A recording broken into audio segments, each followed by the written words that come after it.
I'm MD. SI. Dane. And this is The Chop. Giving you a male perspective on today's hottest shows. This week we took a batch of shows from Netflix. Some new fire. So let's get into it. First show we got Maniac. Maniac. Yes, Yeah, what did y'all indeed. think Maniac. about that, man? That was wild.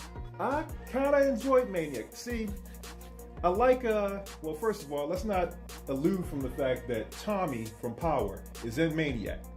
But we don't know where in Maniac, because they only give us a glimpse of him. Yeah. So that's interesting. Yeah. Maniac is a lot of crazy stuff happening at one time. Like, they're really all over the place with it on purpose, but it's good all over the place because it keeps you interested. Definitely. Yeah. You know, I felt like a schizophrenic when I was watching this show for real. It was just like from 1 minute to the next, the main character, what's the guy's name from Superbad? Yeah, Superbad. Yeah. Him. He basically Jonah Hill. My man is like, you know, he's like looking around at things and noticing things starting to shake.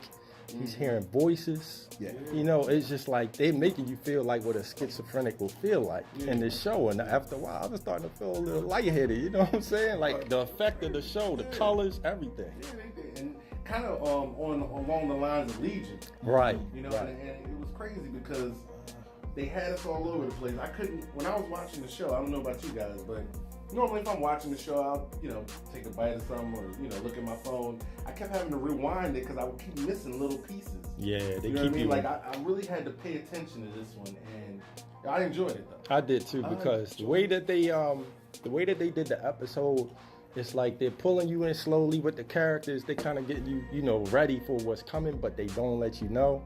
And they definitely want you to keep watching because they don't give you a whole lot to go on in the very first episode. They don't. They give you just enough to pull you into the very next episode. Now, we only watched one episode. Well, some people watch more than one, but yeah, we only watched one. We're only reviewing the first episode. Yeah. And I tell you what, like you mentioned Legion, this is not Legion. Legion is truly a mind freak for no reason. This show is good. I'm interested also in, there's a doctor that has a crack pipe in his drawer, and I'm waiting to see what that's about. Like the whole premise of if you guys are from Baltimore back in the day, pharmacokinetics, they're doing pharmacokinetics on these people to figure out like what drugs work on them, and it's super weird. This is a good show. Right. This is a good show. It's going somewhere. I don't know where, but it's going somewhere. Definitely. It's going somewhere. It's going to take you there. Exactly. Right. So I'm going to give it a chop. Definitely give it a shot. Hard job. The next one we're getting into. The Bodyguard.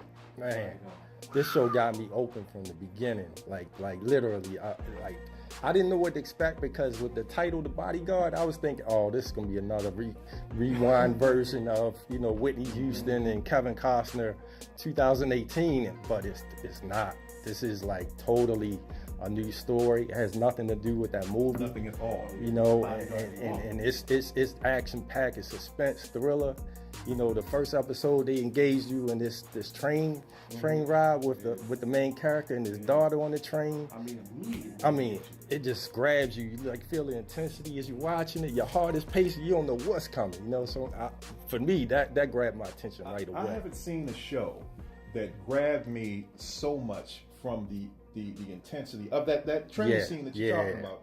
I was not prepared for it, and I could not look away. They did a great job with that. It's definitely not Whitney Houston. This dude's British. They're doing something different. But I think, I'm not sure, but it seems like he has PTSD.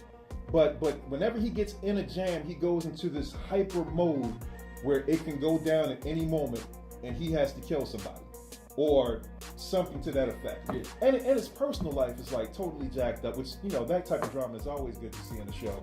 When a dude is like living on the edge, and even more so, the politician that he's protecting, the female politician, she's so anti helping the Afghani people that went through whatever they went through as far as war, and he obviously dislikes her because of this, but he's still going to do his job to get everything done. Right. That's interesting because he's going to play his part, but he clearly does not like what this woman stands for. So that gets high points from me. Yeah, and look, I don't know if you guys know this, but like when he went to go rekindle with his wifey or whatever, and I always notice these things, but he got in a situation with her and he was trying to get along with her. He thought he got a vibe from her. Right.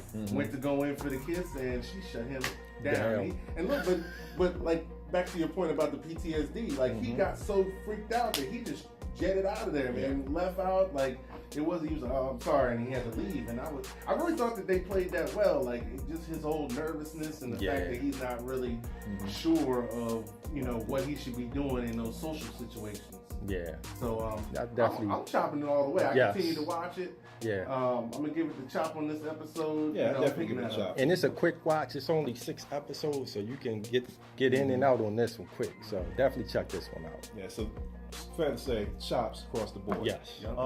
Last show that we watched was Narcos Mexico.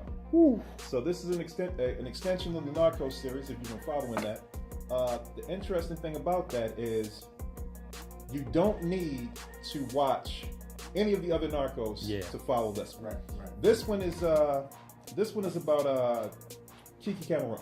If you're not familiar, this is the guy in the 80s that really kicked it off when he got murdered, tortured and murdered by a cartel. He was the first American to go through that with the DEA.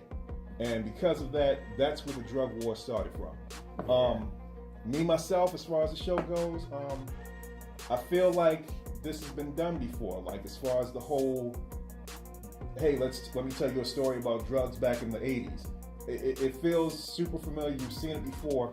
What's most interesting to me though is they're sprinkling and digging into a little bit of El Padrino, which is basically the first dude, the biggest drug dealer ever to deal drugs. Anyway, Escobar had nothing on this dude. This was the biggest dude ever. Yeah. And they're kind of glazing over his story because he's in there. Like, but it's an opportunity to really blow up something big. Michael Pena. Yeah, he's really doing like really like this role for him. Like this is very different. A lot of roles that he usually plays in, he's not so serious. He's coming off more silly, like the comedic part. Right. But in this episode, he's like really taking on this DEA agent role, like to the heart. Like it's like he's trying to do his job, and he's getting pushed back because he wants to go in and just take care of things, whereas like the politics are coming in and they're like, no, we can't do this. You have to follow the directions. You know what I'm saying? So it's like, for me, it's like that intrigue with him of wanting to do his job and trying to, push this drug enforcement. When DEA in the show, they first introduced you to the DEA when it first came out. So it's kind of showing you the structure of how they really didn't have a lot of power back in the 80s. They would just get started, and it was like a lot of things by the government were being pushed back. So he was the one to come in and strong arm say, no, we got to do this, and I'm going to do what it takes to get the job done. I really was engaged with this episode, the first one, because of that. Great, and my man, forgot the main character's name, but Michael Pena. No, not him. The actual dude. Kiki Cameron. Yeah. He came in very slick. Camarena, I'm sorry. Camarena? Okay, yeah. Camarena. Bad with name. But he came in, and the way he got his brother out of church. Oh, yeah. Was slick. He was, He came in with his old cop uniform. Hey, I'm a cop. Went in there. Oh, they're going to listen to me. And then he pulled him out of there. I mean, it was just some good writing. I mean, I know they pulled a lot from the history. I don't know if that was accurate or not, but I did like the diversity it gave to the show. So on that note, I like it. Yeah. Actually, that character is not Kiki Cameron. That's not. Now, Kiki Cameron is the dude who actually is Michael Pena's character. Okay, yeah. I'm talking about that guy. What was his name? You remember his name? The other guy, I don't remember. Well, I know he's El Padrino. Okay. That guy is going to be the biggest drug dealer ever in the history of dealing drugs, even up to this day. Yeah. So that's good, but you can see he's already slick with it. Yes, so, definitely. That doesn't surprise me at all. I'm definitely I'm giving it a chop. It's giving me that Scarface feeling, so I'm definitely in. I'm gonna give it the swerve. Swerving what? You've seen this before. Yeah, seen this before. We've seen all drug shows. Yeah. But I'm gonna give it a shot. Yeah. We'll keep going with it, see where they take it.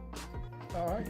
Well, that pretty much wraps us up for this week. Next week we're going to probably be doing Amazon shows. Amazon shows. If you got it, great. If you don't, we'll tell you what's happening. That's right. All right.